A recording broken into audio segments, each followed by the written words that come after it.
Le premier homme créé par Dieu, c'était un noir et puis un Congolais. Adam était Congolais. On a démontré en Congolais. Adam. Bon, Ève, Azalaki congolaise. Pasteur. Oui. Papa Stéphane, c'est ça le paradis terrestre. Le pays de l'Éden, c'est le Congo. Pourquoi Congo? Congo est réservé à Nzambe. Nzambe a koki ordre te sans que yango est précédé par les désordres. Ce qui désordre exact moyen ba to ba constater ordre exact. Ça t'en avant na Congo. Na Congo a comment mutu.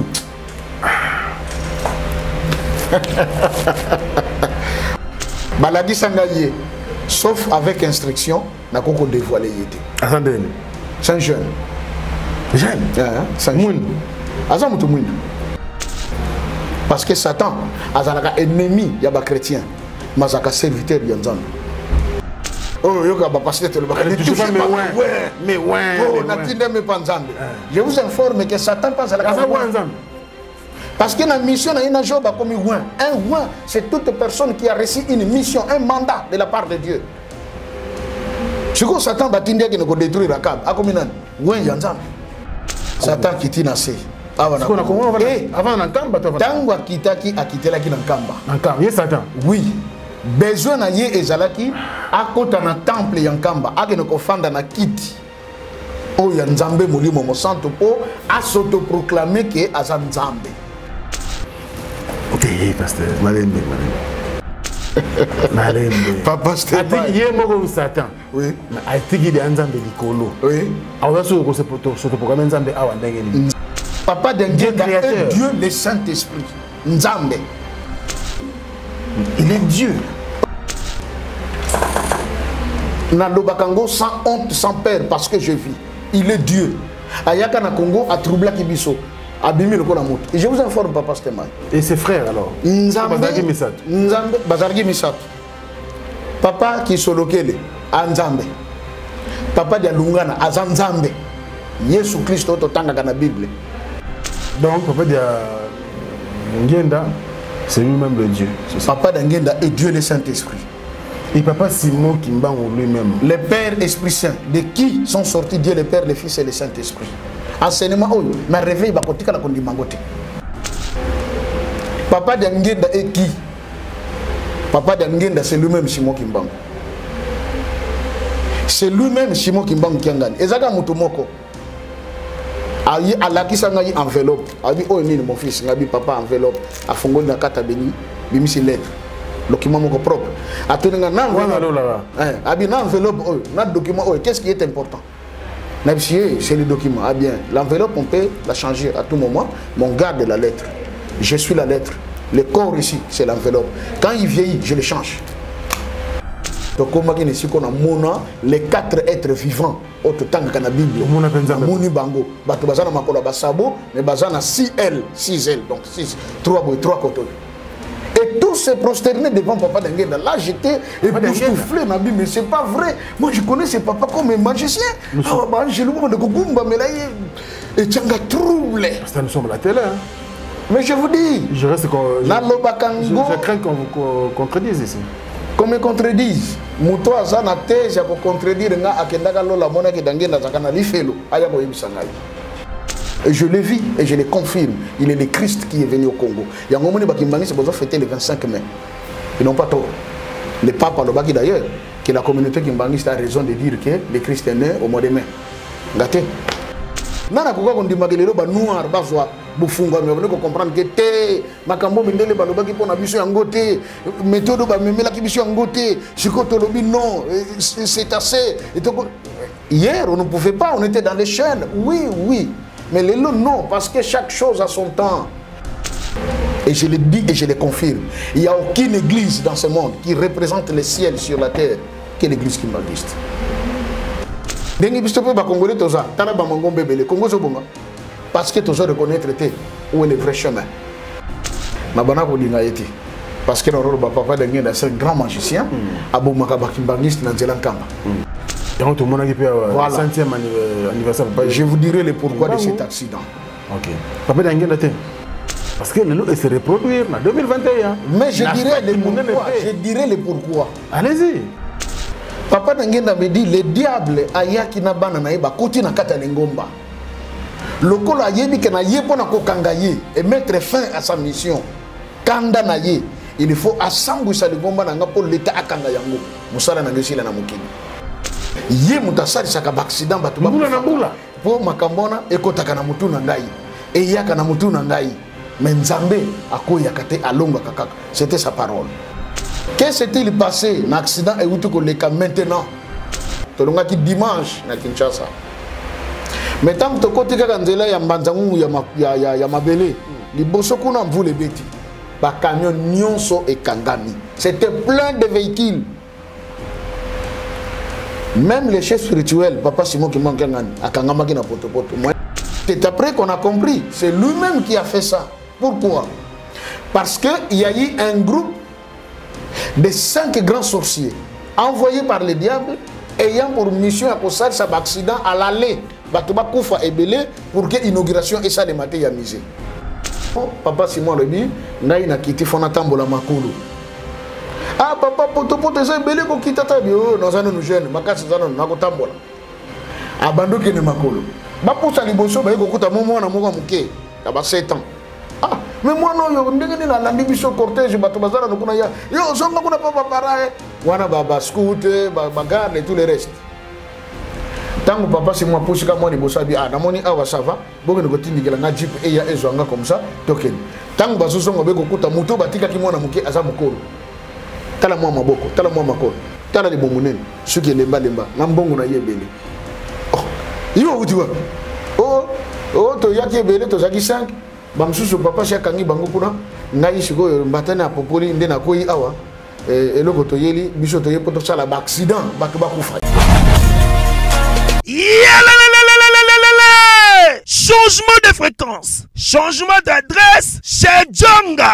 Bolela kitro, oh, esika ya bino moko ezali te boyeba ke Djonga azuli bino solution. Azu esika ya ye moko akofandisa idéologie, esika oyo ba Congolais tout bakobanda koya kokutana na ndenge ya defuate. Chez Djonga de, chez Djonga de, awa bokokuta biloko nyonso bolingaka ya kotumba. Lokola ntaba ya kitoko pe elengi, soso ya kotumba, ngulu ya kotumba, poaso ya kotumba. Esengeli koyeba ke chez Djonga de bafongolaka kobanda mokolo ya mardi ti dimanche. Awa nde sika ambiance ezali kolala, adresse eza kaka se moko. Chez Djonga de weekend boza deja ya kosepela po awa ambiance elalaka awa na ndenge ya defuate. Chaque vendredi bobanda kozwa Suzuki Luzubu 4x4 yende muta kosepelisa bino na ndenge ya kanate oza kulia oza komela oza kopina pe chaque samedi ekobanda kozala nde CNN Alligator na ba artiste mosusu bakobanda kosepelisa bino na makinu ya defuate na bakunga ya kosakana te et puis chaque dimanche sombele suka bisanga nde bokozwa les grands chanteurs Emile alias de Mingongo yende mutakonde ko palola awa boko sentir betue ba ou différence yena Tala Mone Namira Yanani Chez Djonga de Malolo. Oui frère, Babi Djonga. La Congolia. Futur. Hein? Nous t'avons la 50 boîtes. La Katakine, c'est Djonga. Chez Djonga. Soki olingo sala ba réservation obengi na ba numéro oyo pe ba ko servir yo joli kitoko. Chez Djonga de yango nde moboko ya ambiance na kati ya Paris. C'est naturel soit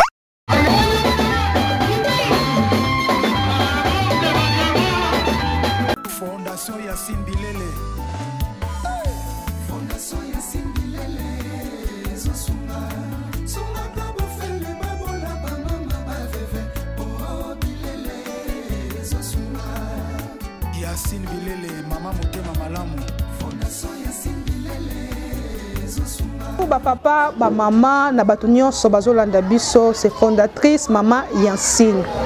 biso to ekoyebisa bino kaka ke toza na fondation na biso ya baveve na baorphelin oyo tosungaka bana na quartier Tchangu na Masina tosengi na bamama nyonso oyo baza na motema ya kosunga na bapapa nyonso partout dans le monde oyo boza na motema mpenza ya kosunga bana na bino bango yeyo boya tosunga bana bitike boya tosunga bamama veve toza na posa bilamba bana baza na bilamba te bambetu babloka mike nyonso bamama poto oyo bobwakaka na poto bamama toza nango bosenga na fondation Yansine bokangisela biso mpo bana na bino awa bazozanga bilamba bazozanga makambo ebele tosengi mpenza na bamama nyonso partout dans le monde oyo boza na motema kosunga boya bosunga fondation Yansine bilele toza na posa na bino toza na posa bilamba toza na posa ya biloko nyonso oyo boza nango bilamba babiloko oyo bobwakaka na bino kuna en tout cas bamama bapapa oyo bozolanda biso bokangisela biso boya kotika na orphelinat Yansine bilele bosoutenir biso balobi loboko moko elongolaka lisapi te boya bosunga biso tosengi mpenza lisungi na bamama nyonso partout bapapa poto bamama poto boya tosunga boya bosunga biso orphelinat na biso eza na Tchangu na Pascal quartier D avenue Chaba 31 numéro na biso pe ya téléphone eza wana toza pe na chaîne YouTube na biso Yansine Bilele TV toza na page Facebook ya fondation Yansine toza pe na site na biso www.yansine bilele tobengi ba mama nyonso tobengi ba papa nyonso boya tosunga Yansine Bilele mama social. Bye bye. Bye. Fondation Yansine Bilele. Fondation Yansine Bilele. Zosunga. Sunga kabo fele babola ba mama ba veve. Oh Bilele. Zosunga. Yansine Bilele mama motema malamu. Fondation Yansine Bilele. Zosunga. Bana King, Bana Dar es Salaam, Bana Poto, Bana Mokil Mobimba, Site FM Moko, Afrique Info avec Franck Semaï, Yandankala, Twende. X-Bass, Marandura, Franck Semaï. Bonjour chers amis fidèles internautes de l'Africa Info, merci pour la confiance et la fidélité que vous accordez bien sûr à notre modeste personne. C'est votre émission Religion Info. Alors nous allons continuer avec la série des émissions qu'on a commencé depuis quelques mois. Parlons bien sûr de la religion, quel genre de religion ou encore à qui, quel genre de Dieu que nous devons prier, nous Africains, précisément Congolais. Donc il y a beaucoup de choses à dire. On a réussi pas mal de gens ici sur ce plateau. Il y a des prophètes qui sont passés. Il y a aussi Man Mamona qui vient nous parler de sa spiritualité. Mais aujourd'hui c'est le tour d'un pasteur que vous allez découvrir bien sûr sur ce plateau. Il est très intéressant, alors je vous recommande de rester branchés surtout et de le suivre attentivement parce qu'il va dire des choses très très intéressantes que vous allez bien sûr aimer. Il s'appelle le pasteur Joseph Kikonga. Bonjour pasteur. Bonjour. Je ne sais pas massacrer votre nom, j'espère. Non, pas du tout. C'est vrai que le petit complément, mes parents m'ont donné le prénom de Joseph. Mais bon, dans l'appel que j'ai eu envers le Seigneur, un jour il m'a dit que je m'appelle également Abraham. Abraham. Voilà pourquoi je suis Joseph Abraham Kikonga Diamou. Joseph Abraham Kikonga Diamou. Diamou, c'est le nom de mon père qui est mon poste-nom. Ok. Exact. Et je ne sais pas, mais nous allons faire cette émission en lingala. Ok. Pour permettre à tout le monde de bien suivre ce que vous allez dire. Merci beaucoup. Vous êtes d'accord avec moi? Oui, merci. Merci beaucoup, docteur. Et pas, qu'est-ce que je dis? C'est le pasteur Joseph Abraham Kikonga Diamou. Voilà, bien. Alors, pasteur, dites-nous qui vous êtes. Vraiment nani, réellement nani. Vous allez pasteur, vous êtes pasteur, il y a église nini, l'œil de Dieu, le bras de Dieu, la tête de Dieu. C'est quelle église que vous dirigez? Bon, merci beaucoup Papa Franck. Je crois que Otelo d'abord Nazali pasteur et comme les Ali Kambanzam Betunto Lobela, moi je pense que Tonga Kito le d'abord un petit mot à Dieu. Nambeli Tozo Banda Koloba de sa part. Tout ça là. Bible Lobby, c'est poussé par l'esprit que les hommes ont parlé de la part de Dieu. Ah ouais. Donc, moi le sambo il y a quelques minutes et puis c'est très rare. Hein? C'est une particularité. Hein? La commission mais merci pour ça. Merci, tout bon délit. Na combat tata, moi on appelle Molimo Santo. Kolona biso totondi yo osali biso ngolu. Ya komona mokolo malelo pe osangisi biso longo na Papa Frank Stemai pona koloba na tina na par na yo. Ndenge tolobi makomi lobi ete ezali na kotindika mana Molimo Santo nde bato balobi na par ya yo Nzambe. E bandeli suka ya oto koloba na sikoyo ezala motambisi pe mokambi monoko ezala biso maloba ya yo moko na tinete bai bakoyoka basimbama bai bazaki akobunga bazonga na nzela bazanga koyeba yo bayeba yo pe nyonso ebana kopesa lokumu epai na yo okomba tata mwana pe Molimo Santo. Amen. Amen. Merci. Ah, Pasteur Masipeli. Merci beaucoup. Comment le sambo boy. Ngamono ki bilo tambolinga na nzoto. Talinga bien, ba question pene banikoya. Merci. Ndorenza ba ko inspirer nga bien lelo. Merci. Alors, d'entrée de jeu, na Likambotuni, nazali pasteur ya wapi, est-ce que ezali l'église l'œil de Dieu, est-ce que c'est les lois de l'Éternel? Papa Franck, histoire nanga est un peu compliquée. Compliquée dans quel sens? Nabotami dans une famille kimbanguiste. Mon père et ma mère. Papa nanga azalaka à l'époque. Premier secrétaire particulier, il y a Papa Dangenda. Ok. Ah oui, mais il était encore jeune. Voilà, Basisi Betina Bangosika. C'était au moment où à l'église Kimbangiste Yebana Kina noté officiellement. Banako semble en clandestinité. Papa Zakina Papa Dangenda, mais lorsqu'à Kutanina Noko na Yemoko, il lui dit que bon, écoutez, on a vu Moussala, mais nazo sale pas ya Papa Dangenda, moi na Papa Simo Kimbam. Alors nous connaît à décourager qui Papa Nanga. Abia mais neve yo que noko sala Moussala pas Dangenda moi na Kimbangu. Wana okokufa pauvre pe okosunga biso ba noko na yote. Donc cette parole avait trop d'influence dans la vie à Papa Nanga, que finalement il va quitter, avec le président Kassavoubou, bon, c'est l'ancien qui plus dans la vie politique et tout, et qui a eu comme un membre de l'administration publique, Yambo Canabiso. Donc, alors il est décédé, et quant à ma mère, maman nayi donc koko na biso ya mwasi azalaka pena moko ya ba disciple Papa Simon Kimbangu en 1921 wana. Elle était encore jeune fille à l'âge de 12-13 ans. Et azaki parmi bato bakanga kotambusa bango à genoux pendant 2 km. Wow. Ceux qui ba sisi ba opesa bango ba pilipilo menene wana, ceux qui ba le yango ba melama ite et puis batala kalikolo. Il regardait le soleil donc qui a fait que vers la fin de la vie, à Kokonabiso, à Komaka aveugle, à Bonomonate, on a fait un rayon solaire, et puis à Zagana Bajenou, le coup paralytique, et Kuba Penda. Alors, bon, ça fait que toute la famille, on était kimbanguiste. Mais curieusement, on a une église kimbanguiste à l'âge de 8 ans. Ok. À 8 ans, j'avais un oncle qui était membre d'un groupe de prière. Donc, c'est lui qui commençait à m'amener. Alors, tant qu'on était dans un groupe de prière, on a découvrir que monde de prier, la façon de prêcher est un peu différente par rapport à l'église kimbanguiste. Et du coup, bon, et puis ça qui a un goût. Et ça m'a donné du goût et je suis resté accro. En tout cas, je suis resté accro. Naoumeli, na Koli, na réveil. Et je dirais même que j'ai connu des problèmes avec mes parents à cet âge-là. Quand on a conquis ça qui a 12 ans, bon, maman se disait 8 ans, c'est encore rien, mon pépé. On a 12 ans, à Yokinga, peut-être, on a dit côté, il y a marché, il y a hôpital. Et puis Dieu faisait déjà des miracles. Oui. Bon, comme on dit souvent, on a rêvé ceux qui ont dit côté Yashika, comme évangéliste, gagneur d'âme. C'était comme ça. Donc, on a côté, il y a un miracle ébélé. Alors à un moment, maman n'a comme le bamoine on dirait magie, ça ne va pas. Est-ce qu'il y a âge naïe, ni ni yaébi ya moné nanzambé, on guérir ba malade, qu'est-ce qui se passe là? À 12 ans déjà. Oui, oui, à 12 ans, je l'ai déjà fait. À 12 ans, 13 ans, je vis comme ça. 2 morts ressuscités à l'hôpital. Et puis, malade, bazala guéri, n'en parlons pas. Et puis,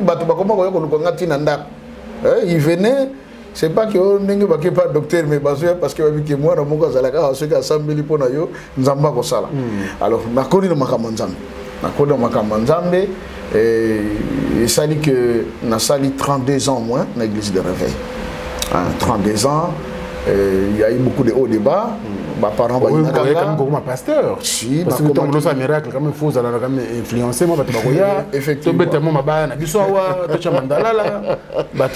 Bon, grâce pour nous, d'abord, on a Kolaki dans une communauté. La communauté na Kolaki, c'est l'église Unité Évangélique.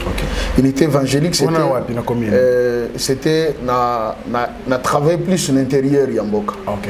Kinshasa n'a pas de vacances parce que n'a pas de l'intérieur. Alors, dans l'église Unité Évangélique, Nazaki na Kimpango, frontière avec l'Angola, c'est là que j'ai beaucoup évolué. On a travaillé dans l'église Unité Évangélique toute la jeunesse, je dirais. Et puis, bon, l'unité évangélique, pour comprendre, c'est une communauté qui a été mise en place par l'apôtre Bolamba. Il y a un musée à Dinabal. Ok, d'accord. Donc, il y a fait pas contre Zambé Malamo, mais il unité évangélique. Bon, paix à son âme, j'avais appris qu'ici à Koufa, il était au Canada et tout. Dès que Nakoli, après, je me retrouve dans la ville de Matadi, toujours au sein de l'église. Mais, tant qu'on a yaki na Kinshasa, bon, la vision a changé. Mais le miracle continue à s'opérer ou bien Katanaki? Non, non, ça continue. Parce que ça, moi, la prière, les jeûnes, c'est vraiment ma nourriture. Nzamba, on a makambebele, bon. Et ça, on a commis ça parce que Ngaï Kem Tunabano Salango, et ça, Nzambé. Alors, à un moment, j'ai quitté Kinshasa pour Brazzaville. Et puis, na Kenega Kapona Makamanzambe. Et Kunande, on a travaillé dans la communauté de l'Alliance. Pasteur local, la pasteur Fridolin Kwendende, qui est colonel, Zakina Bango. Donc, il y a eu le docteur Amos à l'église Temps de Dieu. On a beaucoup évolué. Et puis, bon, jusqu'à ce qu'à un moment, Papa Stemai n'a un message contraire. Ok. C'est-à-dire un message contraire, c'est-à-dire que j'ai conduisais une église Ekoli, Batubakomi Belé, na Brazzaville. Oui, Makambe Belé, Zosalema. Nde na kome ko mituna mpe mutuna personnellement nazo salela nzambe na simbaki cité magité mais est-ce que ndenge na salelaka eza pena ndenge nzamba lingaka bon soki ba makamsu na lobaka eza pena bongote alors au dernier jour ce serait grave parce que la Bible dit que ceux qui enseignent seront jugés sévèrement alors et pour ça que ngai kena kota mabondeli penser na zaka ngona kuta na pena na nzambe to solo là. Donc malgré le miracle au bande ko sala malgré ma influence ko maki nango exact pour na yozo monaka on dirait nan na ko salisi nan ko kisi volonté nzambe te oui donc na communauté pena no comité parce que la vie éternelle est la socle la vie ponanga. Je me disais, le Christ l'a dit, à quoi sert à un homme de gagner ce monde depuis qu'il perd son âme? Mais pendant ce temps, on a servi quand Nzambango. On a servi pendant que servi Nzambe et en toute sincérité. Oui. Et là, on est inquiété. Et là, on est inquiété, et que on a d'abord la Bible. Vous verrez que le livre mingi ototangaka, ce que vous avez commis livre naie, etika libongo. OK. Bache même droit d'auteur. Hein? Ce qui ont lingi au traduire livre, il faut autorisation à mon comment qui livre. Mais je m'étais rendu compte que la Bible est le seul livre qui est modifié, qui est également traduit en plusieurs exemplaires, en plusieurs langues et en plusieurs versions. Alors, comment on a une version,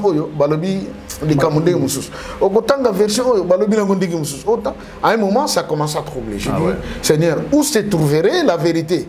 Parce que comment on a côté monsieur verset monsieur balongoli côté monsieur ezali. Question nakati molobate entre parenthèses, est-ce que pendant ce temps aux autres temps autant la théologie pour bandaki quand même que ça dans un trop jeune. Merci bien. Côté la théologie en soi c'est vrai bakumi sakango. Bakumi sakango parce que dans le domaine avant vous allez engager, il faut la licencier en théologie et tout ça. Mais Nzambe baye bakaye na théologie té. OK. Papa Stéma Nzambe baye bakaye na théologie té. La théologie c'est une science. On parle de théos et logos. Ou théo, logos. Donc Dieu et science. La science qui étudie Dieu. Est-ce que Moutako Koyeko Nzambe peut comprendre Nzambe? C'est vraiment impossible. Dieu, Bayeko la Kayete, Nzambe Bayeko la Kayete, mais Nzambe a se révélé pas Mout. Pour Mouta comprendre Nzamba Zandengeni.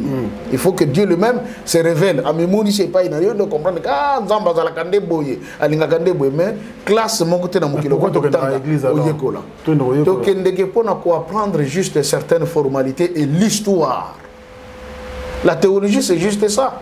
C'est l'histoire biblique, l'histoire des prophètes, l'histoire de ce que bon, Christ avait fait, ceci. Mais pour na kokota mozindo, il faut appeler.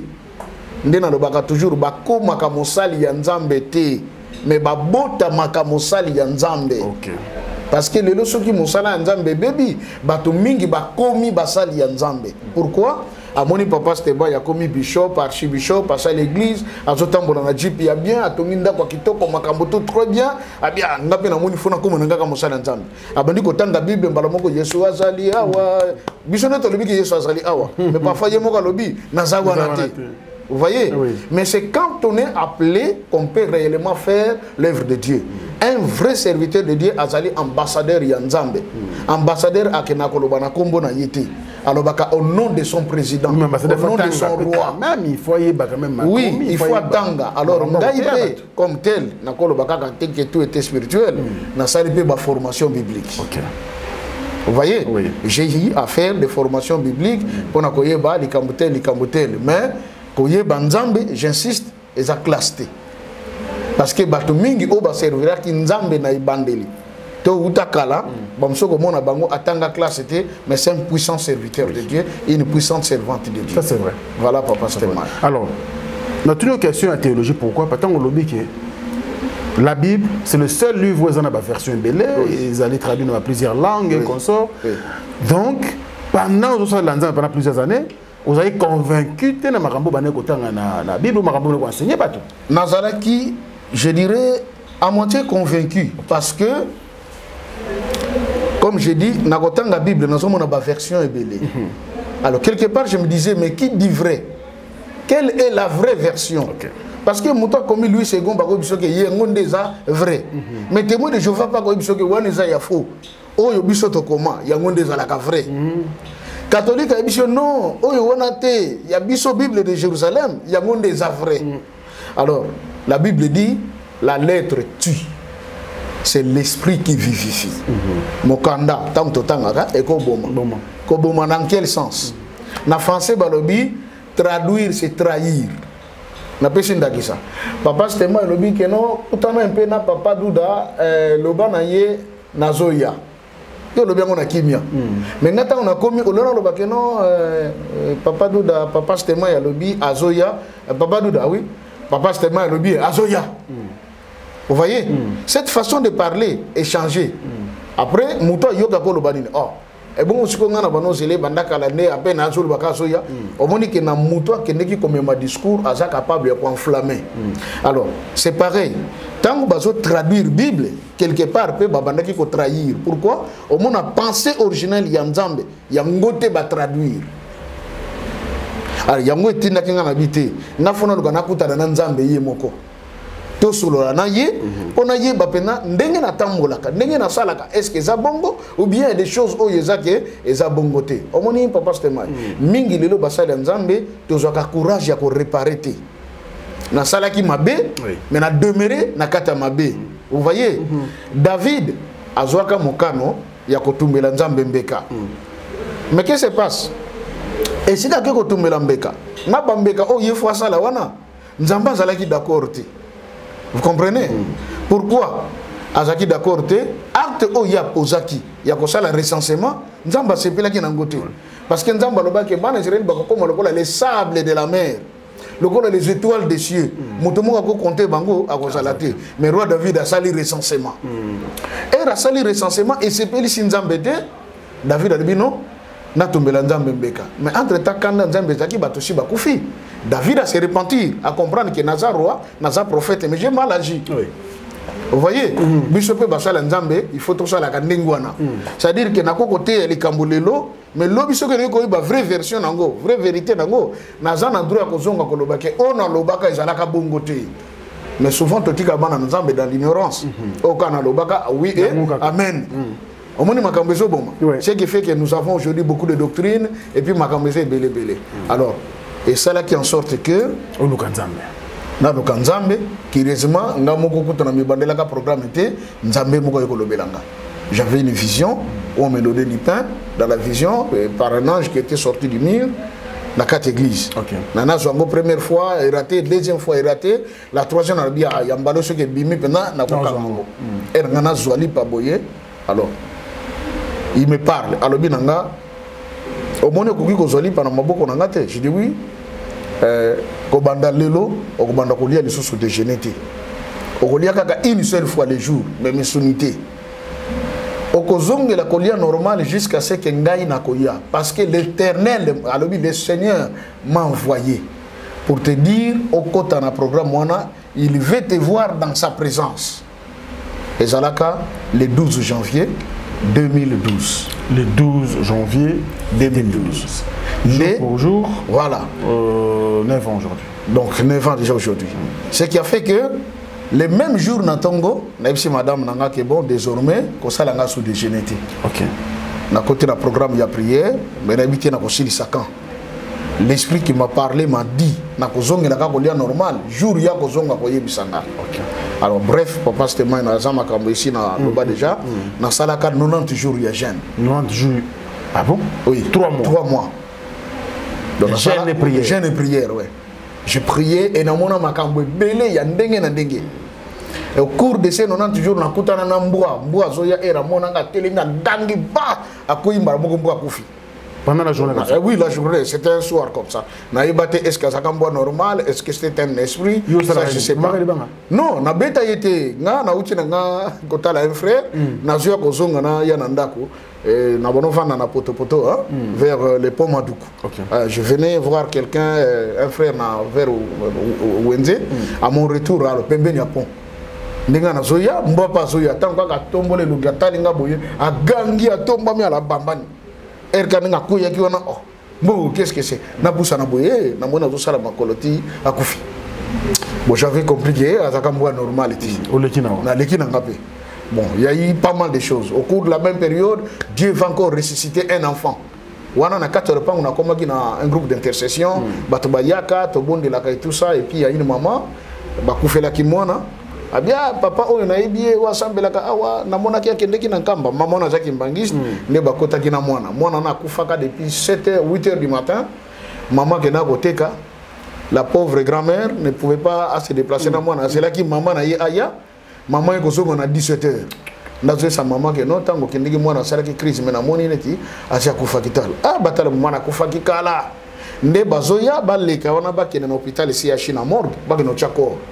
Alors tant que ba komi ba yoki ke biso tozo bonde là abi atokota na mwana et pas pasteur maman mwana boyi koko na lebite tokota kuna papa oyo akendeki na nkamba alona ko kendeki déjà nkamba wana na ke déjà nkamba pendant que ça pasteur l'église de réveil alors ndetango bakota ki na nkamba pasteur beteli biso ngote ko kendeki nkamba ndenge nini tozo kende alors tango bakoti na mwana moi j'étais à genoux je priais miso ko kangama na ibi na ngapete bazui mwana beko tchali puta place ngana zaki liboso balalisi mwana na kukufa.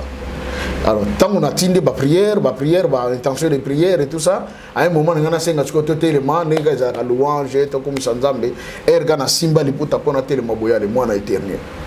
Allah muki c'était les cris ah mwana la muki ah c'est que c'est mwana moi-même je te tenais oh ba tchaki bembe awa na ibakité. Alors qu'est-ce qui avait fait que na kenenkamba les alliés qui au cours, il y a programme, il y a prière. Il y a 90 jours. Voilà. Il y a 3 mois. Il y a 3 mois, dès le 22 mars, les alliés le 70e jour, les jours n'a papa d'Angena. Quelqu'un que j'ai détesté. Franchement, dans le bango maintes reprises, n'a pas été. Parce que le papa d'Angena, c'est un grand magicien. Abou Makabakimbangiste dans Zelankamba. C'est un gars qui a fait Zelankamba Batubake. Et bakokende baké sala accident bakufi et bauta kona bazonga basali accident bakufi donc tout le monde qui peut 100e anniversaire je vous dirai le pourquoi de cet accident. OK papa d'Angenda té OK to koma voilà merci. Donc au cours de ce programme Aujourd'hui, les Canadiens ont un camp. Les Canadiens ont eu la guerre. Les Canadiens parce que la grande division à Zoa, na bandeko si balanda ba émission. Je dirais papa c'était ma émission na sala kana ba journaliste ya Kateliki. Papa Joe Makozo, papa César Nginamao, eza émission etambola ki mokili mobimba. Et kotati na bandako ba konzi.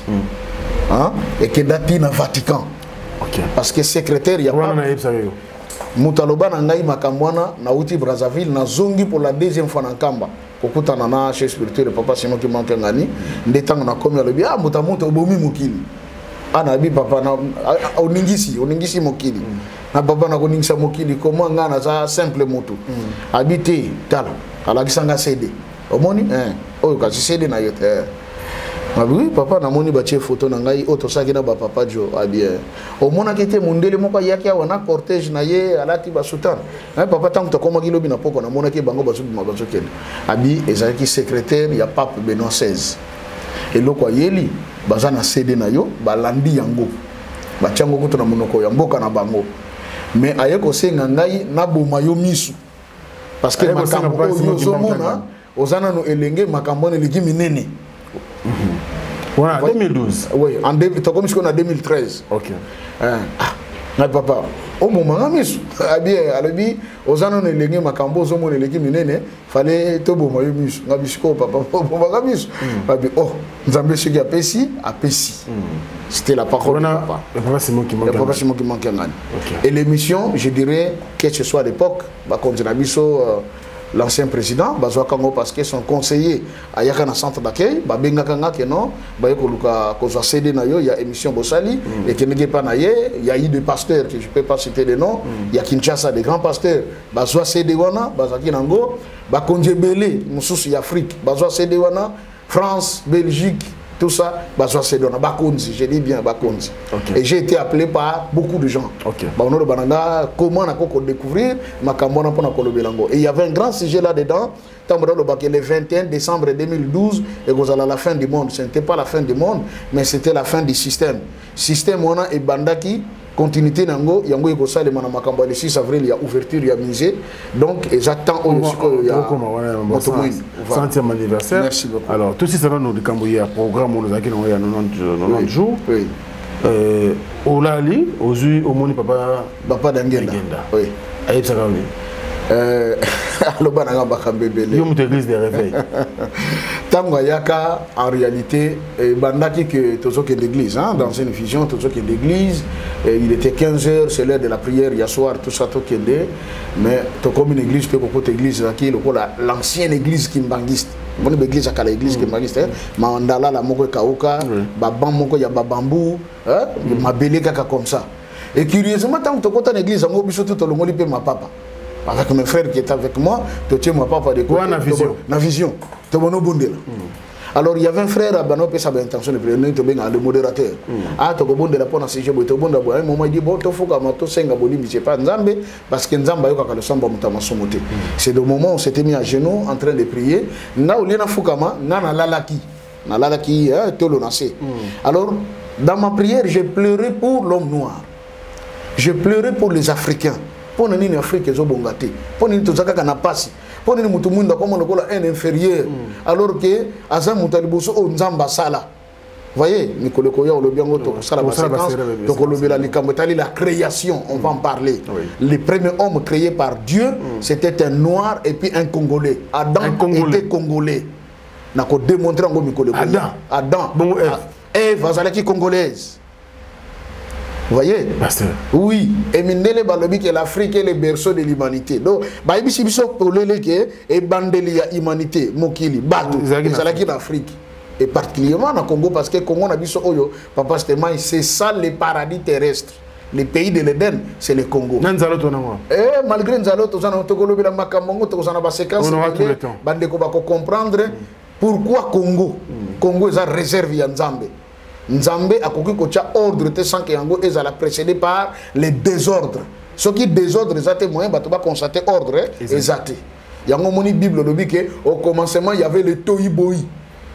Donc les chaos, les désordres, c'est alors que Nzamba a créé a ordre.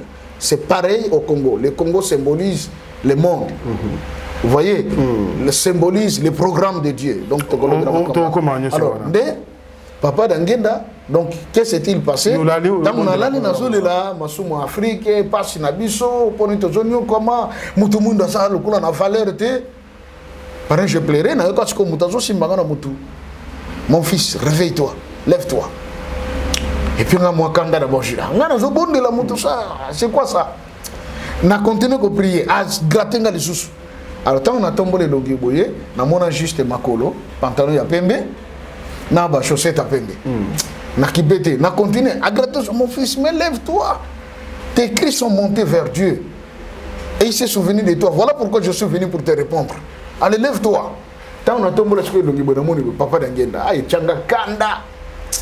Abi magicien moko boyo ko déranger na prière. Au nom de Jésus, va-t'en. Na ganga bongo.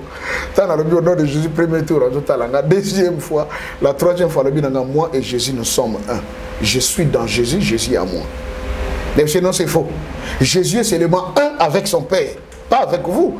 Yo za magicien obomi bato nanjela nkamba ba accident ba bato sakaroni bato bakufa yo zo prétendre aux un avec Jésus alors que za magicien. Abinanga mon fils, ce n'est pas de ta faute. Tu dis de ces choses parce qu'elles t'ont été enseignées. Et où tu es pas na yote. Ce qui bato bakotsa ka makamona na mutu na yote, olunga ko lobangote. Olomiango po bato balobaki. Mais je ne suis pas ce que toi tu penses que je suis. Moi et Jésus, nous sommes un. Mais non, Jésus est un avec son Père. Natuninga, bongo tata ngwa Yesu zanani. Nabi tata Yesu zamoli mon santo. Abi ah bravo, tu connais? Comment Azatata naïe? Nabi non mais la Bible est claire. L'ange Gabriel est en Yaka Kokota na maman Marie. Alors baki je te salue toi qui une grâce a été faite. Mais nasuka baki l'ombre du Saint-Esprit te couvrira et tu tomberas enceinte. C'est que moi non botamma qui azaki moli mon santo parce que ombre ne me couvrir Marie. Alors aujourd'hui tu as vu le Saint-Esprit. Ah wana tianga kanda. Nabi papa d'Angenda yoza magicien ko lo bananga te yoza moli mon santo. Là le benanga lève-toi. Lève-toi, viens voir. Naboui. Alors, il y avait 4 surveillants comme ça autour de lui. Mon corps bien mais téléma quand même ça mukolo mutazolo badayo. Alors par respect, la téléma. Na téléma c'était curieux papa Stéma. On est à l'église ya mandala la wana. On se retrouve dans le temple d'Nkamba. Nakati. Le temple Nkamba, tu n'attends pas les colos. Mais au temple Nkamba. Non, au Nkamba avant. Non, mon aga na télé, j'étais allé là-bas, j'étais encore trop petit. À l'époque en 82 à peine, j'avais je crois 6 ans. À l'inauguration du temple. Donc naïba vraiment grand chose. Mais comme Natal à la télé, bah image, ça c'est le temple d'Nkamba. Alors Kobimoto Bimara Libanda et Sika Makamba Mine les Salema. Je vis papa Simon Kimbangu, pas les bottes monter au ciel. Pour que nous vendons dans notre trône éternellement. Nous sommes tous Mokili, ça t'en a vendu dans Congo. Na Congo. À comment Moutou. Baladi Sangaye, sauf avec instruction, n'a qu'on dévoilé yété. Attendez. C'est un jeune. Jeune. C'est un jeune. Azam Moutou Mouindou. Et si quand Zamba Zalake, c'est que Satan qui n'a pas vendu. Parce que Satan, Azalaka ennemi, il y a des chrétiens. Mazaka serviteur ya Nzambe. Nzambe soka nga sala likamba mabe, Nzamba sala ka mabete. Donc tu chasaka na biso yona na Nzambe mais. Bazaka na Nzambe. Le diable marche avec Dieu. Pasteur attention. Rappelez-vous de Job. Nzamba tunagi Satan, outi wapi? C'est-à-dire outi wapi? Outi na mokili. Aketi na présence Nzambe na lola, wana Nzamba zo fanda na lola. Je précise, wana Nzamba zo fanda na lola. Po Nzamba fanda so na lola te. Depuis longtemps. Omniprésent depuis longtemps. Confusion na baninga mususu balobi ti prêche des hérésies. On moni théologie. Théologie. Ce que zoteya la révélation de Dieu, les cambo ça ya profondeur. Comme ba moni que na Bible phrase wana ba komangote balobi hérésie. L'hérésie c'est un enseignement contraire à la vérité. Pour bungisa moté longola mutona foi. Vous voyez? Alors, je l'ai toujours souligné et dit, Dieu vit sur la terre maintenant. Atika Daoula. Atika la Kunate, Ayana Mokili. Maintenant, Natango Zagina Nunalikolo, Satan a outi na Mokili Kotambola, a Kuti Job, a Moni Makamune Nyon Sobozunaye, a Ke Azonge Panzam, Nzamba Tono Uti, on a outi Tambola na Mokili. Ah, otamboli ndenge nini? Omoni mosali nanga job te. Abia. Yo koza na moto kuna na bio, na sana mosali na tela ka motema comme les gens. Nzambe bobeta le solo na Satan.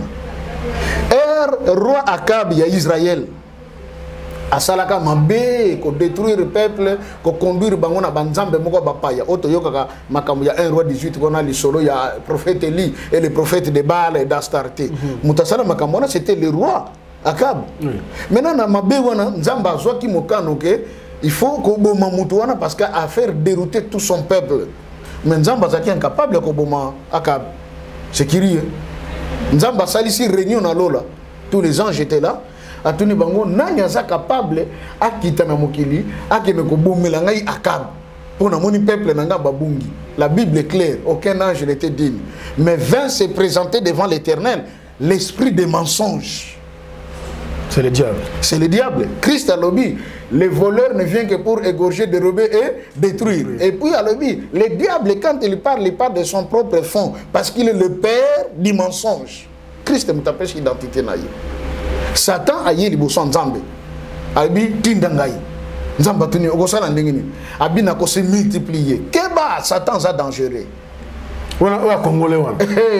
À cause se multiplier. Et quand le diable se multiplie, il peut se faire chinois, il peut se faire français, il peut se faire belge, il se fait congolais, il se fait angolais. Abi na ko se multiplier, pe na ko kota na minoko ba prophète na ye nyonso wana ba ko sakola kaka likambo moko ko memarwa na liwa. Nzamba lo bien na ye va et tu réussiras. Siko nzambe soka atindi mutu. Hein? Ake no sala mosala na ye mutu wana to benga kaye loin de l'Éternel. Oh yoka ba passer te le ba. Mais ouais. Oh na tinde me panzambe. Je vous informe que Satan pense à la nzambe. Parce que la mission na ina job comme ouin. Un ouin, c'est toute personne qui a reçu une mission, un mandat de la part de Dieu. Ce que Satan va tinde qui ne détruire Akab. Akominan, ouin ya nzambe. Il a été ouin pour dérouter Akab et le conduire à la mort. Yango Christ tango yaki palobi, l'esprit du Seigneur est sur moi. Il m'a oint pour okoko zala oint na tinate. Nengi lelo va pasteur to comité le même belé. OK ba o mon pakolo minanzan. Soko tuni quelle est ta mission et banité. Et comment on devrait fonctionner mo ngana za oint? C'est une façon même ya ko sala masumo pour se garder. Pasteur, obi to na mo belé so na yo. Nanto si c'est mambo ba bunga te. Ba vouloir biso. Oui. Na yuna papa d'angenda bo se retrouver dans Kamba. Oui. Au moni papa Simon Kimbangu a mataki vendre auprès du père. OK. Satan kiti awana ko. Satan kiti na se. Awana ko na ko avant na Kamba to. Tango akitaki akitelaki na Kamba. Na Kamba, ye Satan. Oui. Besoin na ye ezalaki akota na temple ya Kamba, akene ko fanda na kiti. O ya Nzambe molimo mo santo po a s'auto proclamer que aza Nzambe. OK, pasteur, malembe. Papa Stéphane. Il y a un Satan. Oui. Mais il y a un Nzambe likolo. Oui. Alors ça c'est pour Nzambe awa ndenge ni. Nzambe aza likolo, Nzambe aza nase. Mais le problème tobo sanate. Uta ne bandili. Et là que ça là que Satan babwa ki na mokili, ezala ki positionnement. D'abord na Congo. Pour ngana kanga minoka wana. Oui. Na kolo ba eloko ngana monate. Et je dis ce que je vis. Diable akoyaka na Congo. Na lana c'est le moment que papa d'Angenda. Je m'excuse. Avant de que Satan tangu autaka pendant de colonne bandeli akoyelaki na plateau de Bateke. Vous comprenez? Mais ce jour-là on me montre dans la vision. Akoyi na Kamba parce qu'il a une mission. C'est laquelle? Vouloir prendre la place de Dieu. Parce que na likolo Satan atuna kanzambe. Après yo ezanga. Parce que nanina sala pe yanga royaume. Ça c'est biblique. C'est biblique. Nzamba bishete mutuno tune za bien mekende kutuna mwana nanga. Satan sotuki. Ah, ozagana mwana. Oui. C'est qui? Oh le Christ. Ayo ozagana mwana o. Abi ngana ozagana mwana. Mengana kanisa ka après yo zangate. Abi non non eza bongote keno tuna mwana. Akepa mwana. Mwana bishe question que ça dans bien mais faut que nous tuna molimo santo. Ah non. Donc il y a encore un troisième. Ah oui, il y a un troisième. Ah là, je ne parle pas. Baninga ne mususu banjiro ba kende kakabi nako kende te. Sujet d'orgueil oto yoka kawana. Abi okene pas molimo santo te. C'est là que le diable va décider avec le royaume de Namaï. Je placerai mon trône au-dessus des étoiles de Dieu. Pour ça, les Agakuna na l'écolo à balkaniser Lola. Il n'y a pas besoin de partir à Banda pour régner.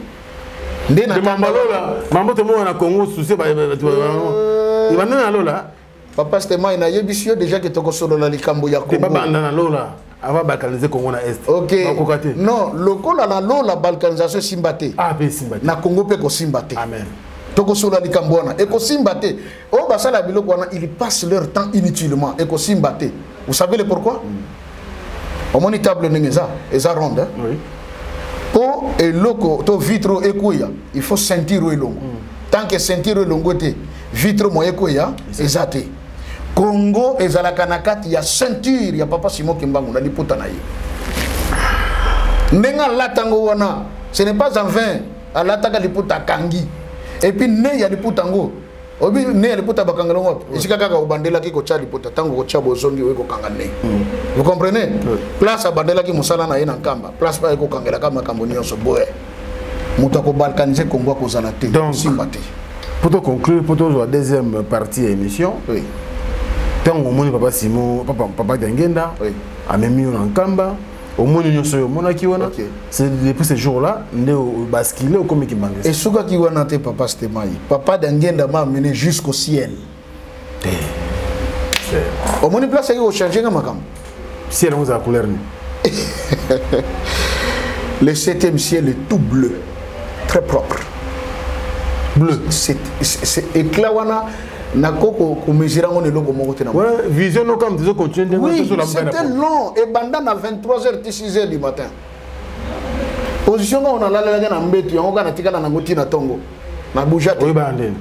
Naïba parce que la même position na la ga yango kata on a la muki na saka na même position. Et madame m'avait dit oh là ni utikeli même pas ko ningana te utikeli kaka figé kaka boye madame.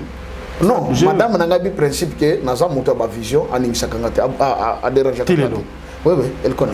Même quand je dors pour aller à Msanga, soit à Koko Banakoye Mbato, à l'autre mois, les Kambo après, à la Mouki Nakibia. Pas de question à la Mouki brusquement, à cause de la Kambo et Bunginga. Donc, tu as beaucoup de Kamba, allez, Boulongo Kamba, Ndé après Wana, papa d'Angenda m'a pris par la main à Fongolilo là, dans mon flambeau où il y a Pelissa Monte, il y a l'Ifelo et tout ça. Après, ton matin, il colo. Comme fusée. Donc, si je suis beaucoup de donc, premier ciel, deuxième, troisième, quatrième, cinquième, sixième, 17e. Je vis. Je suis belé parce que je centre d'enregistrement. Nakuta centre d'enregistrement, c'est un ciel noir. Ba brouillé ça kakuna omoni soko zui la première ciel disque hein ochi yango na nini so beta tu chaka ba makene tourne disque voilà. Donc, tout ce que nous disons, tout ce que nous faisons, c'est enregistré là-bas. Premier ciel. Oui. Alors, Biloko Mindele Babenga ba planète. Hein? Et ça va ciel. Papa Dengena no benga ba compartiment. OK. C'est-à-dire il y a des planètes, il fait tellement chaud et c'est sika bato basala kai tumu. Ce qui nzamba tindio na mokili. Oye na mokili pour une émission mais yo bungi na yo. Yo joueur la base. Comme oui, comme muta basi milangwa et tout le quand tu meurs, tu vas faire la pénition. Bah pour juger et j'en attends. Ce qui t'en est coquille ba relation tu rentres pour accomplir la mission. Vous voyez? Alors tu t'en la planète jusqu'à ce que tu commences à mona les 4 êtres vivants. Autre temps que la Bible. Mouni bango. Bato bazana makola basabo mais bazana 6 ailes donc 6 3 côtés. Et tous se prosternaient devant papa Dangenda. Là j'étais époustouflé mais c'est pas vrai. Moi je connais ce papa comme un magicien. Ah bah j'ai le moment de Kugumba mais là il tchanga trouble. Ça nous sommes à la télé hein. Mais je vous dis, je crains qu'on vous contredise ici. Qu'on me contredise. Muto azana teze ko contredire nga akendaka lola mona ki Dangenda zakana lifelo aya ko yebisa ngai. Et je crois que depuis au salaka émission nano yokate muto moko zo témoigner le bike ngana lala ki na loti ndoto na kikuta papa Dangenda na lifelo. Je n'ai jamais entendu parler. Papa Dangenda est qui? Papa Dangenda c'est lui-même Simon Kimbangu. C'est lui-même Simon Kimbangu Kiangani. Ezaka mutumoko. Ayi alakisa ngai enveloppe. Abi oh nini mon fils ngabi papa enveloppe. Afongoli na kata beni bimisi lettre. document moko propre. Atoninga na enveloppe, na document, qu'est-ce qui est important? C'est le document. Ah bien, l'enveloppe, on peut la changer à tout moment, mais on garde la lettre. Je suis la lettre. Le corps ici, c'est l'enveloppe. Quand il vieillit, je le change. Alors, ce que je vis dans les cieux, on m'a dit que c'est une église qui manque ici. Et ça, l'école. Et où est l'école? La frère qui manque, c'est pasteur. Na comment on fan parce que j'ai découvert ce qui est vrai. Et je le dis et je le confirme. Il n'y a aucune église dans ce monde qui représente le ciel sur la terre que l'église kimbangiste. Tout ça dans nos parcours, avant de compter la question, beaucoup de Lola. Après, qu'est-ce qu'il y a eu? Tant beaucoup de Lola. Gloire pour que je croie que je gloire il est Dieu. Il est Dieu. Papa d'un Dieu créateur. Dieu, le Saint-Esprit. Nzambe. Nalobakango sans honte, sans peur, parce que je vis. Il est Dieu. Ayaka na Congo a troublé Kibiso. Abimi le Kolamut. Et je vous informe, Papa Stemai. Et ses frères alors? Nzambe. Bazargi Misato. Papa qui solokele. Anzambe. Papa de Lungana. Azanzambe. Yesu Christo totanga dans la Bible. Matthieu chapitre 24. Ba Pierre batu dinkolo Yesu. Il ne restera pas pierre sur pierre qui ne soit renversé. Mais qu'est-ce qui se passe? Dis-nous, quand sera la fin du monde? Et quel sera le signe de ton avènement? Toute une série de choses où il faut s'accomplir. Mais pour son avènement, vous entendrez parler de guerre et de bruits de guerre. Des famines, des tremblements de terre. Une nation s'élèvera contre une autre, un royaume contre un autre. De la même façon que l'éclair se montre à l'Orient et va vers l'Occident, ainsi sera-t-il à l'avènement du Fils de l'homme. Dans l'Apocalypse, Azotal Chamakambe pas Jean, alors voici je viens avec mon nom nouveau. Ombasika. T'as tout ça la surpris. Mais il pour la deuxième fois a changé combo, il s'appelle Jean-Baptiste. Pourtant c'est la même personne. Il s'appelle Dialungana. Dans le fanatisme, le Christ est venu au Congo. Yango Tangoye na Congo. Il est venu accompagner son père, le Saint-Esprit. Pasteur, ok. Tu as un point place. Tant que tu as Tant on a ya. Nasuka nango tovana papa nanya na bina bon fils. Tu as tout vu maintenant? Oui. Tu as compris que je ne suis pas magicien. Ngabi je le. Vous vendez là ouais. Nankamba. Wana naza ko fuka maliboso na yi. Je pouvais même plus le regarder tellement qu'il brillait. Abi aujourd'hui tu as tout vu. Ce que tu as vu, dis-le au monde. Natuni papa, nazana ni na chaîne à télé, ni chaîne à radio, comment je vais faire? Abi l'Éternel lui-même pourvoira. Abi merci papa. Mais n'oublie pas, il faut que tu viennes rencontrer mon père. Abi, oh. Mais votre père est monté au ciel. Namoni ndinga ki kufanda na trône na yekuna. Bongo sikoyo. Aseki, mon fils, mon père. Il contrôle le ciel, il contrôle la terre. Le tout, une fois pour toutes. Mais vous voulez de dire ici qu'il va pas de longueur, c'est lui-même, Papa Simo Kimbangu, il va pas Simo Kimbang. C'est pas une contradiction, pasteur? Papa Stemai, dans l'Ingito Salaboui. Les autres sont en introduction. Oui. Il y a d'autres choses à boire, nous allons parler sur le Congo. Nous allons parler sur la création. Nous allons parler sur le mystère de la divinité. Koye Banzambi. Nandinga klaste. Nzambe. Namukuse. Pona toye Banzamba Zandingeni. Alobi, après que ça, la nyonso a salaki. À la fin, il dit faisons l'homme à notre image. À notre image et selon notre ressemblance. Alobi, faisons. Dans Genèse 1, Balobi, Dieu fait. Dans chapitre 2, et il dit faisons des choses. Parce que ce sont deux textes. Bato Basali Biloko ya théologie, comme j'ai dit, ils savent de quoi il s'agit.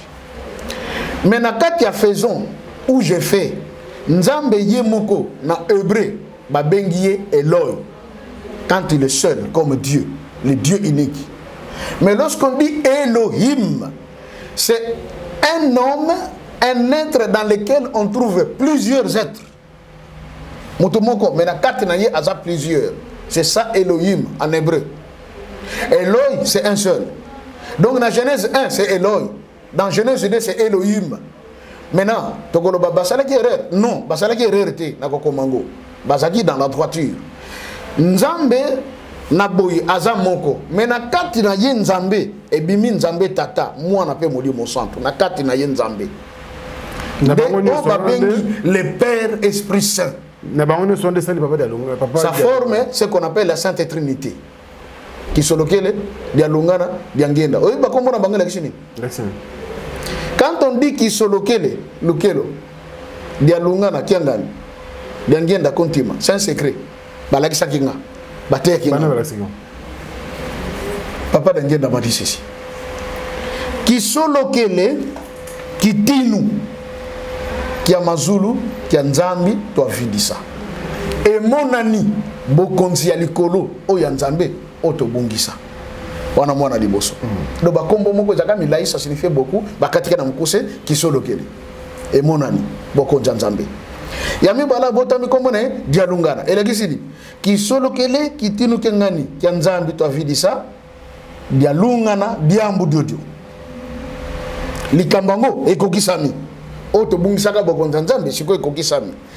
Diangenda signifie diangenda kuntima ekenda na ngana motema likambo oyo ya bokonzi nzambe to bungisaka emonani. Des significations ba kombo na bango. Papa d'angenda englobe son frère qui sur lequel est son frère de lungana na kati kaka ya kombo. Donc papa d'angenda c'est lui-même le Dieu. Papa d'angenda est Dieu le Saint-Esprit. Et papa Simon Kimbango lui-même. Le Père Esprit Saint. De qui sont sortis Dieu le Père, le Fils et le Saint-Esprit? Enseignement oyo na réveil bakotika la kondimangote. Parce que là-bas l'enseignement est christocentrique, tout c'est Christ. Pourquoi vous avez l'enseignement pirement kimbangiste quand même? Je ne dis pas pirement kimbangiste, mais je dis ce qui est vrai. Comment c'est vrai? Nzamba lobi maintenant faisons l'homme à notre image et selon notre ressemblance. Bayeko ke la siko papa stemai. Je vous prends comme Adam. Mais tant que bakeli papa stemai na dinga kombo no wana dia suka. Disuka. Likambo ya suka. Omoni eza clair hein. Nzamba keli tout. Ya suka yeko sala.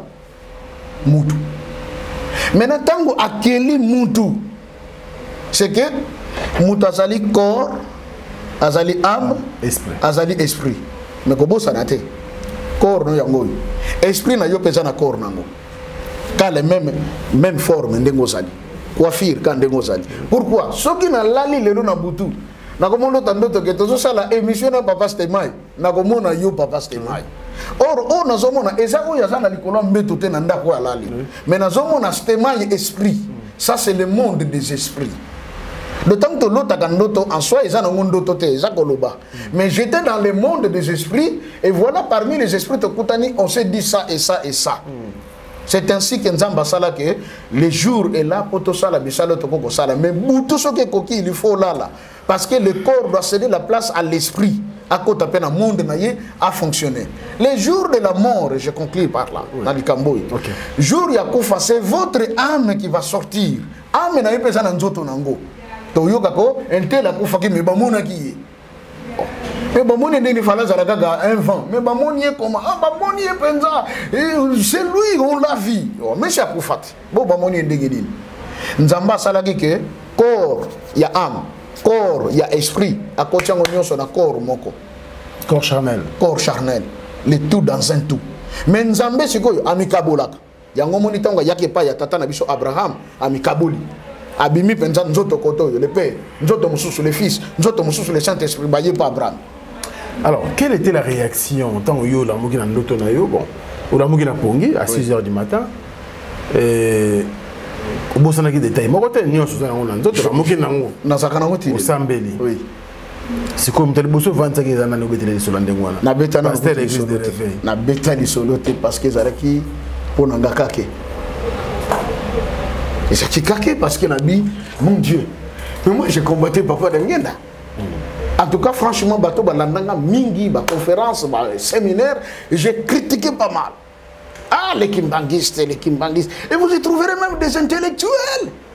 Et qui restent là en longueur de journée, papa, oh yeah, oh yeah. Wana bamateya, na zoteya. Vous critiquez un peu dans les commentaires, monsieur le Namon. Vous voyez, wana na zoteya. Wana na réveil. Maintenant, imaginez les mêmes histoires là que je disais, je viendrai dire le contraire. Au moment où il y a un apôtre Paul. À ce combattre les fidèles, il y a notre Seigneur Jésus-Christ. Parce qu'il y a une religion juive, en tant que judaïste. Vous voyez, il y a makambo yekomama, oyokake komama, mebek oyekomama. Il y a un moment où il y a attaqué un collègue sur le bagage. Ce qui te dit là, ce n'est pas écrit. Moïse n'a pas dit ça. Makamba Nzambe, ce qui est écrit, c'est une partie. Oyekomama te l'équipe. Oyekomama esi ekomama. Et ce qui est écrit est écrit. Wana balobiango na cadre ya elaka. Parce que Pilate tango a commis à que personne n'échange, j'ai écrit. Pourquoi? Il était juriste. C'était une loi établie pour Christ. Mouta changé en côté. Bacha une koulous. Inscription éthique à la bongo. Entre parenthèses encore. Donc toi bakane koulous on a pour les papa d'Angenda. Papa de Lungana. De Lungana. Et je vous informe que Bakimbani c'est bien bien. Papa de Lungana Zagana Mandosuna Maboko. Rares sont les photos comme on a le beau comme ça. Abanola tabilamba akoza amashi acheti koto bonase abomba kamaboko bon akolo soka asimbi azavi de boye fazo mo elamba atie na se atie kona na kati po bomona te il y en a qui ont vu ce play là. Sérieux? Sérieux, je suis sérieux. Et je le vis et je le confirme. Il est le Christ qui est venu au Congo. Il y a un moment où c'est besoin de fêter le 25 mai. Ils n'ont pas tort. Le pape a le baki d'ailleurs que la communauté kimbangiste a raison de dire que le Christ est né au mois de mai. Gâté. Pour l'indiquer aussi le net. Mais le baki a dit au début que c'était le 25 décembre. La célébration du soleil. C'est un culte égyptien qui n'a rien à voir avec le christianisme. Vous voyez? Daniel, Nzambe a talissé vers les derniers temps, l'intelligence des gens va s'augmenter. Batu bakokoma mayele bakobona découvrir makambo nana kokako ndimaka lelo ba noir bazwa bufungwa mais bone ko comprendre que te makambo bindele balobaki pona biso yango te méthode ba memela ki biso yango te sikoto lobi non c'est assez. Hier on ne pouvait pas, on était dans les chaînes, oui mais lelo non parce que chaque chose a son temps. Tant autocommis, on dit autre chose. Le président Mikhail Gorbatchev a parlé de ces choses dont je suis en train de parler depuis les années 80. Alors, il Nathan Yasuka, évangile authentique en Afrique, ce sera un noir, et particulièrement au Congo. Né, il faut corriger, nous sommes établir le Kola Mangomba. Parce que si nous enseignons la fausseté, mais l'évangile authentique, le vrai christianisme authentique, et le Christ est venu au Congo. En 1900, je crois, 48, il y a des ceux-là qui dans la communauté internationale, papa de Lungana, décoré comme grand cordon de la paix. Mais pourtant, à Outankamba, il y a un kilote, na monsieur mena kingo. Batu baso seka. Oh moi na chimo kemango. Ala tabutu tata. Tande mutu bayeli. Mais eux ils savaient, ils étaient en face de qui? Les Coréens, les Chinois, basala délégation baye na kamba balobi et loko bayelika na kamba ba pesa papa da longa na baptême ba simbi kaka na mbunzu kaka soki ba simbiye makambe shili nango atuna bango mutuna bayindo bazana bango belé na mokili bomoni bango te ngai kaka nde bomoni parce qu'ils savaient qui était cet homme. Au Congo, nous sommes en train de dormir. Nathan Toza Papa Stemai, nous ne sommes plus différents du temps des apôtres. Le Christ est venu, il vit avec eux, mais Bango Baïbi comme étant le fils du charpentier. Vous voyez? Parce que Toza reconnaître où est le vrai chemin. Alors, au soir, même ma propre femme ne savait pas. C'est vraiment que ça commence à me déranger. Si on a un papa d'un magicien, ça commence à me déranger. Et ce qui on a été passé là, je commence à voir maintenant la multiplicité de visions. Il y a des rencontres boyées. Papa qui se lequel, le papa de l'ongana, papa d'angenda, bayela ngana na bimisi bakiti, na tcheli banda to fandi to bano solo. Mais bateau, bazo monanga, ba moninga ya kufuka mangana zo bondela, na libanda, wana vision sur tes réalités. mais ngana bimisaki bakiti pona yembi bango misato na tie libanda tozo solola mais bato bamona kinga babi que non depuis na fuka maki na zobondela na umeli wana na place to bonne intercession. Or moi j'étais avec les trois en cause. To silisi babi singa bon biso to matin na centre d'accueil wana na Brazzaville tozo zonga nkamba lobby mais sala to olanda biso na nkamba oya bongo to solola malamu. Na bon likamute papa. Batelemi na kangisi bakiti na kezongisa na ndako. Tant na kangisi bakiti na zoko zongisa na ndako bayaka tongo na ba 5 heures. Ne ko zongisa bakiti na ndako na ke na fouiller veste tout ça mbongo moko zaki na kati na bendi mbongo pona ko fotela bango taxi oyo fo bazongina na centre. Na ya boye bazate. Oh, qu'est-ce qui se passe? Na tuni maman papa moko na zaki oh te papa yele po fuka mwa kyo zo bondela. To moni ko ndingo zo bondela. Mais je dis non. Na kina papa moko bisata biso to moni bango te. J'ai vécu des choses. Papa Simon Kimbangu oyo yali puta na lala na yembe to moko. Nga na lali, moi c'est na lali na quoi? Nga na lali boy. Na kata butu na pongi kaneza o baluka boy. Na baluka na tuti mutu. Oh. Comment ça? Madame malala koto oh non. Na tia sur le boko boy. Madame, na tota mutu mususu. Na bindi drama lembe. Oh non. Na tala boy. Tata moko munene mundu kofo. Oh. On est à faute. Il y a faute. Nana baluka natale boye abalu selongi. Natala ye abelidra akangi. Oh, qui est cet homme? Mais comment mutu akokota na chambre ndako na biso? Ay na chambre nali ebi na mbeto na biso. Papa, tu na malezi. Tu na malezi ngana la mwasi na mutu mobo. Ata za bébé. Crie. Te. Pourquoi la criaka te? Na za munganga. Ma femme était enceinte presque à terme. Na comprendre que celui qui a crié et que ça la yé bien te. Ma salle la maîtrise. Na lukina yeba d'abord de qui il s'agit. Comme na mona kesa mukolo na lobi bon moyibi je sais pas. Bon moyibi akola raison na mbeto. Bon oh nani penza. Est-ce que madame mutakotisiye abosa ko tia na chambre bapaya? Ou bien atika ki na salon mutakonde et puis malheureusement ce jour là na lalaka avant madame atika na salon zo na télé. Tant on atali ngabino au clair papa s'il vous plaît la muka awa téléma nakino lakso chambre bapaya place wala naka. Abi oh mutalali na yozo déranger na yiki comme voix il y a papa Simon qui manque ngani. Oh na bindi abendi soudra c'est pas clair. Papa s'il vous plaît. Oh mutalali na yozo déranger. Troisième na rien na fona bete di ko faire sous clarté. Na tombe le boko na bete be bou à disparaître. Là na sursauté, tant na sursauté madame surtout nini na kosi na viti. Na vono l'autre bien. On s'est mis à prier. Amen, amen. Dieu qui voit papa Simon qui manque un gars. Tant que tu lali, na mona boy papa Simon yeyo na liputa telemi na rido ya chambre. Abinanga ah bon nga na yeto la na biso ensemble yo go betanga. Na bité parce que nga na mona ngo étrange mutala linga na beto boy na yebiete. Yango na beta ye. Habité ngai ndem tuna sale ko no ngo betanga pona. Na bité na ndinga mabete mais na tulu kana yebeza na ni na bono yebate. Abi yakana nkamba bimi Simon qui manque ngani. Oh abi oh papa abi yakana nkamba na société la lobby kende na centre d'accueil basalo mokanda yakana société la yakayo moko. Papa c'était moi j'étais parti. Quand Dieu parle moi j'exécute. Na lamuki na tongo c'est le jour maintenant na bisi madame nga maman moni na zaboya. OK ne. Bona na mukuru utaka lola. Na mukuru pas Simon qui na ndako na. C'est le jour. Ou vanda kana nouvelle na vanda ngaka kena soupe église de réveil te na zaka kana ndako intercession na bandimi bayaka na banka oui bana oya parce que l'église kuna nazalaki babengana kanga koza makambo papa Sibutumba tant na bani côté yango balebio il prêche des hérésies makambo zote ya Simon Kimbangu c'est un vrai prophète qui a servi Dieu azaka nzambe te mais comment lui peut dire des choses comme ça ils en nzela te alors abinanga l'homme de Dieu il faut nous quitter otika biso et tout moninga nanga ko moko pasteur na cher soga leki donc moi izate bamsusu bazawa bazona bazawa prophète basala nzambe bakena bankamba bakekota na cimetière et on a intoxiqué bandimi baya ko soko tala ngaite parce que ngana kota ki cimetière on a un mausolée ya papa Simon Kilongo. Alors tout c'est la première partie de cette émission je pense bandeko dans la émission de récilaté mais nous sommes obligés la télé c'est le temps.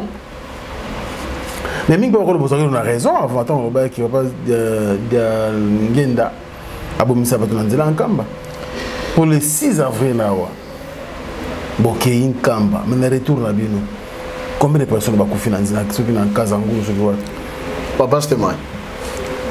Papa d'Angenda, ndenge olobi ke nazalaki na raison, non, nazalaki na raison te, nazalaki na tort. Mais bato bakufi na bi. Oui, nazalaki na tort parce que nayebisaki ngai papa d'Angenda yo zolo bakoza nzambe, mais pourtant yo za magicien obomaka bato na nzela nkamba. Bato bayaka bakufa kaka na ba fête nyonso bato bakufa kaka. Papa d'Angenda bisinga mon fils nga na bomaka bato te. Satana o moni akitaki awo. Ayana bana na bazaka na kati ya libomba. Mais comment on va na nkamba na Satana? Mais finalement, vous trouvez des Nankamba. Abima, ça qu'on a été. Mais à quoi il a dit qu'on a Abima? Abima qui est là. Aza on a Kinshasa. Bakambo ezali kwa di bomba. Mais parce qu'on comprend de l'autre. Batamukira molili ba yebi que na solo. Vous avez raison na yo. Mahamoudou Bakala. Parce que le lot se reproduire en 2021. Mais je dirais le pourquoi. Je dirais le pourquoi. Allez-y. Papa Nangenda me dit le diable ayaki na bana na yeba koti na kata ngomba. Lokolo ayebi ke na ye pona kokanga ye et mettre fin à sa mission. Kanda na ye, il faut assambouisa le ngomba na nga pour l'état akanga yango. Musala na ngesila na mukini. Yango ye mutasali saka accident batu ba mbula po makambona ekotaka na mutu na ngai e yaka na mutu na ngai mais nzambe akoya kate alonga kaka. C'était sa parole. Qu'est-ce s'est-il passé na accident et utu ko leka maintenant après ouverture ya musée. Les jours tozo kende pona ouverture ya musée. C'était le lundi je crois 5 avril toza na nzela tolonga ki dimanche na Kinshasa. Mais tant que côté kaka nzela ya mbanzangu ya mabele liboso kuna mvule beti ba camion nyonso e kangami. C'était plein de véhicules. Même les chefs spirituels, Papa Simon qui manque à Kangamaki na poto poto, moyen pour que les sous exaté. Mais c'est après qu'on a compris, c'est lui-même qui a fait ça. Pourquoi? Parce qu'il y a eu un groupe de 5 grands sorciers envoyés par le diable ayant pour mission à cause de cet accident à l'aller, Batuba Koufa et Belé pour que l'inauguration et ça les maté ya misé. To komi na mboka moko kuna pont moko ezawana. Avant pont, Papa Simon Rebi, ngai na kiti fona tambola makolo. Ah papa poto poto eza belé ko kitata bio nazana no jeune makasi zana na ko tambola. Abando kene makolo. Ba pousa liboso ba ko kuta momo na moko muke. Aba 7 ans. Ah mais moi non yo ndenge ni na landi biso cortège bato bazana no kuna ya. Yo zonga kuna papa parae wana baba scooter ba garde et tout le reste. Tango papa c'est moi pousse ka moi liboso bi ah na moni awa ça va boke ne ko tindikela nga jeep e ya ezwanga comme ça token tango basoso ngobe ko kuta muto batika ki mwana muke aza mukolo tala mwa maboko tala mwa makolo tala li bomunene suki lemba lemba na mbongo na yebele oh yo utiwa oh to yaki ebele to zaki 5 ba msusu papa shakangi bango kuna ngai siko mbatana popoli nde na koyi awa eloko to yeli biso to yepoto sala ba accident ba kufa il disait ça. Luka ba image kozwango ba filma ki luka ba image kozwa batu ba filma ki bazali habito ye pona ko sala ba accident pour que batu ba kufa fête oyo inauguration musée et ça les maté mais curieusement awa chef spirituel asambusi biso na ndenge ngai na kutami awa na mbongo na mbongo ya nini oza mbongo ba futi biso na mission otoye pona ko accomplir ça c'est à l'aller tokenda na kimi ataka même ko baluka izalate. Au retour, accident au Salema. Mais j'aurais appris que Bandekwana au Babima, Bazwaka Nzelate. Babima n'a dégué na bango. C'est d'abord ça. Je m'excuse. Je m'excuse. Je suis protégé quand même. Je m'excuse. Baouti terre sainte. Ce n'est pas la terre qui fera de vous saints, mais ce sont vos œuvres qui feront de vous un saint. Est-ce que Batunion se bakota qui nkamba bazaba centre? La preuve année. Mandokimi balé sous bako yaki. Bokoti bokobima wandenge boyaki te. Libisa. Mandokimi balé bako yaki nankamba. Moko tuni. Alors bi bauti réunion monene na France pour na musée Simon Kimbangu eko fungwa maté. Balongo kona baleki na point noir. Réunion suka bake sala na tiela. Satan tuni nani na kokoti ndake na kotala soki réellement musée fungwami. Lui dit je me porte garant ngana kende. Et d'ailleurs, Atali a coûté que musée Fungami Kozonga Zozonga Kora et Bétier à Koina, premier village d'entrée wana babenga ka Kotabueno. C'est là qu'il était tombé. Babana ko questionné aux journalistes et tout na opposé ba image et zali. Ces accidents-là sont causés par les diables et Satan pour discréditer l'église de Dieu le Saint-Esprit. C'est ça la vérité. Papa Dangenda Bomakabato Nanzela Kambate. Papa Simon qui manque un Bomakabato Nanzela Kambate. Si on savait même quel est son désir dans son cœur pour la paix dans ces pays, tu ne sais même pas le droit que le Bamabé pour la Yéti. Mais ceux qui ont une église de rêveurs, c'est rêver n'a beaucoup de koufi. Mais tu vas se réveiller. Papa Stémaï, église de réveil, n'a pas contre-été. Mais je crois que tout le monde a makambé belé, mais ils ont bien makuna. Les Français, qui commence bien, finit bien. Et qui commence mal, finit mal. Comment se fait-il que l'église de réveil est comme un repère, il y a un pasteur magicien? Et c'est une question qu'on a tourné à Kamini Bandeko. Dans les années 60, les années 70, les années 80, il y avait beaucoup de blancs qui venaient ici pour des campagnes. Oyoka stade de martyrs, campagne, mondial tel aïe, américain, allemand aïe, français moko aïe kuna, coréen moko aïe kuna. Mais c'est quoi besoin de suite pour nous? Bah parce que l'église le stade de martyrs m'a. Non, on attend il y a corona. Mais il y a un temps passé ici on ne voit plus les blancs. La vérité c'est que le blanc ne voulait pas que nous puissions découvrir la vérité. Il y a Makamba Nzambe. On nous a mené un enseignement pour nous garder prisonniers. Et tant que Makambona, la deuxième démission qu'ils ont accomplie, c'était quoi? Créer dans des églises ce qu'on appelle des plateformes. Ce qu'on dit, pasteur, leader d'une église, il faut se retrouver dans la plateforme telle pour être reconnu. Oui. Alors à partir de la plateforme, dès qu'on a la plateforme, on a cabale, on a franc-maçonnerie, on a cancard, on a rose croix. Bakoti, ba yekoli magie, ba bandi ko entraîner les autres serviteurs au bazana kati ya ba plateau na bango. Ou ba plateforme na bango. Et la conséquence maintenant c'est quoi? L'église de réveil par terre. Mais comment vous qui prétendez avoir dit dans votre église, c'est-à-dire que papa Yanda, Yemoko Nzambe, tout ça et consort, mais Dieu lui-même, le Dieu créateur, n'est pas un Dieu de la division. Au sein de l'église Kimbangiste, on constate la division. Et si quand Nzamba c'est la paix qui règne. Au sein de l'église Kimbangiste, il n'y a pas de division.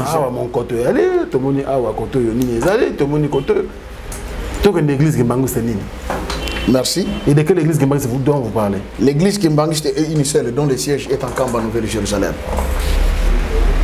C'est l'unique église Kimbangiste, et la vraie. Oui, mais ici à Kin. Il n'y a pas eu de division au sein de l'église Kimbangiste, mais il y a une séparation. C'est une différence. Division T, mais il y a une séparation. Nzambe Nzambe? Oui. Oh. Non, papa. Bible le Bible dans Matthieu 25. Na mokolo ya suka Nzamba ko kabola bampate na loboko mobala. Bantaba na loboko mwasi. Nzambe akokabola. Tango abengi Abraham abimaki na neve na ye Lot. Mais comment ki na moment moko ça ne tenait pas. Abraham alobi na moninga na toza bandeko tokoko baboyete parce que basali na biso bakomi ko bunda. Tokabwana. Soki ko kende gauche na ke droite, soko kende droite na ke gauche, bakabwana ki. Bato tango basala ki tour de Babel, barbi to kofanda na biso ka awa to manda ko ngeke ne tiri ko to potana kana Nzambe. Dieu dit, descendons, confondons leur langage. Nzamba ye à confondre bango kaboli bango. Nzamba kabolaka. Ce qui est loko on a et autant dans la norme ya Nzambe te Nzamba kabolaka ngwa chango de côté. Makambo le kan église Kimbangiste, je ne suis pas un ancien là-bas. Mais je me suis beaucoup renseigné. Est-ce que vous êtes à l'aise tout en étant Kimbangiste? Et je le suis. Très à l'aise. Parce que dans l'Apocalypse, on a dit en ces temps-là, Dieu lui-même viendra. Il sera avec son peuple. Ils verront son visage. Ils les serviront nuit et jour. Moi, je vis Dieu. Dans mon accueil, on appelle ça même beauté. C'est ce qu'on nous enseignait dans le réveil. Dieu est esprit. Ce que nous avons dit, mais Nzambe. Papa, c'était moi. Dans mon question, il fallait que bon un mystère de la divinité. Merci beaucoup. Merci, pasteur. Nous sommes à la fin de cette première partie de l'émission. Je pense intéressante, hein, cette émission Bandeo OCP Anango. Alors, on a compris, le pasteur Joseph Abraham Kikomba Kikonga. Diamou. Diamou, non, c'est pas là, on m'a dit pour aller. Donc voilà, tout le monde première partie, aussi les analyses, on continue bien sûr. Ceux qui binent pour s'engager, ceux qui binent sous carte, ceux qui. Parce que c'est une introduction, tout ça, pour la série des émissions, tout ça, là, pasteur Joseph Abraham Kikonga Diamou. Je pense que c'était intéressant. Merci, pasteur. Merci beaucoup. Nous sommes à la fin. Merci. Et nous croisons. Il y a beaucoup de questions, beaucoup. Merci. Soyez toujours prêts pour nous répondre. Merci beaucoup. Merci beaucoup. Nous saluons également l'assistance de Doudou Douda qui nous assiste. Nous tout le monde parce que hier, tu as la question photo tourner prochainement. Maël Sadi qui était au four et au moulin pour la réussite de cette émission. Si vous avez aimé, dites merci à ces messieurs. Merci à vous et à la prochaine. Merci.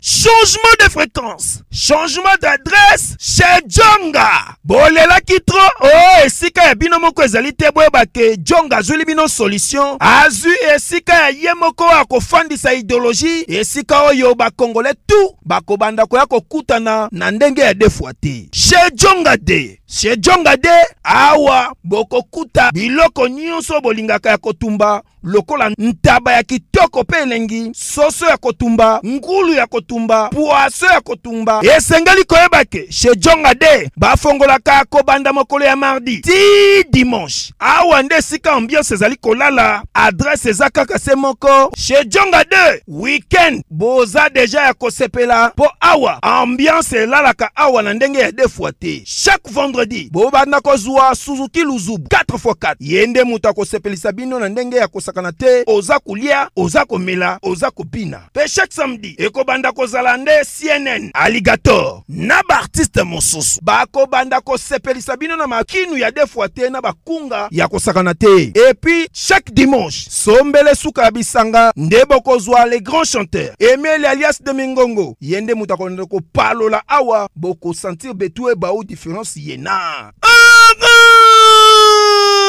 Tala mone namira ya nani chez Djonga de. Malolo. Oui, frère, Babi Djonga. La Congolia. Futur. Hein? Nous t'avons reçu la 50 boîtes. La Katakine, c'est Djonga. Chez Djonga. Soki olingo sala ba réservation, obengi na ba numéro oyo pe ba ko servir yo joli kitoko. Chez Djonga de yango nde moboko ya ambiance na kati ya Paris. C'est naturel soit